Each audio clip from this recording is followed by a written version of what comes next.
এবারের পবিত্র ঈদ উল ফিতরে এক ভিন্নধর্মী আয়োজন করেছেন আইটিভি বাংলা টেলিভিশনের চেয়ারম্যান মোহাম্মদ আসাদুজ্জামান আসাদ। পবিত্র এই ঈদের দিনে যেসব খেটে খাওয়া মানুষ পুরাতন কাপড় পরে ঈদের দিনে রিকশা চালাচ্ছে তাদের জন্য এই আয়োজন। তিনি নিজ উদ্যোগে আইটিভি বাংলার পক্ষ থেকে একটি করে পাঞ্জাবি উপহার দেন কিছু সংখ্যক রিকশা চালকদের। এই সময় তিনি বলেন, সামনের দিনগুলোতে গরিব দুঃখী মানুষের পাশে থেকে আমাদের পথ চলাকে আরও এগিয়ে নিয়ে যাব। আপনাকে আমরা একটা পাঞ্জাবি গিফট করলাম, আপনার অনুভূতি কি? খুশি হয়েছেন? ভালো লাগছে?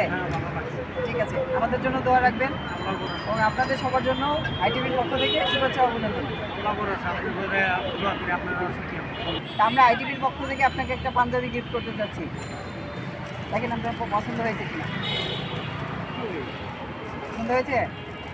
আপনি কি আইটিভির পক্ষ থেকে পাঞ্জাবিটা পেয়ে আপনি কি খুশি হয়েছেন?